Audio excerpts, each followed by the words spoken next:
আসসালামু আলাইকুম, কী অবস্থা সবার? তো সবাইকে একটা ছোট্ট একটা জিনিস দেখিয়ে দিই, এইভাবে আপনারা ফাইল দিবেন আমাকে, কীভাবে আর কি ফাইল দিতে হয়। সো আমি দেখিয়ে দিতেছি।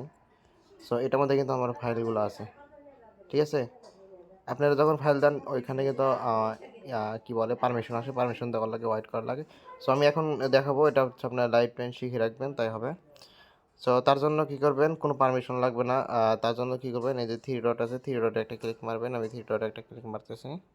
সো থ্রি ডটে ক্লিক মারার পরে যেটা হচ্ছে অফলাইন করে দিবেন, অ্যাগেন থ্রি ডটে মারবেন। তারপরে যে শেয়ার অ্যান্ড এক্সপোর্ট এটার মধ্যে একটা ক্লিক মারবেন, দেন সেভ অ্যাজ এটার মধ্যে একটা ক্লিক মারবেন, ঠিক আছে? তারপরে যে যেটা ফার্স্টে আছে XLS এক্স, তো ওটার মধ্যে টিক মার্ক থাকবে, তারপর ওকে বাটনে ক্লিক মারবেন। সো একটু লোডিং নেবে, মানে সেভিং হবে। সেভিং হয়ে কিন্তু নতুন একটা পেজে চলে আসছে, ঠিক আছে? নতুন একটা এক্সেল ফাইল হয়ে গেছে। আপনারা কী করবেন, অ্যাগাইন এই বাটনে ক্লিক মারবেন। দেখেন এটা কিন্তু আমার এক্সেল ফাইল, এই যে এখানে এক্সেল লেখা আসছে, ঠিক আছে? সো তারপর আপনারা কী করবেন, অ্যাগাইন এই যে শেয়ার অ্যান্ড এক্সপোর্ট, দেন আবার মনে করেন এই যে সেন্ট এ কপি এটার মধ্যে একটা ক্লিক মারবেন। তারপর হচ্ছে ওকেতে ক্লিক মারলে দেখেন এই যে এখানে টেলিগ্রামটা চলে আসছে, ঠিক আছে?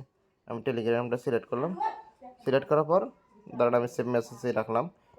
এটা হচ্ছে আমার ইনবক্সে দিয়ে দিবেন।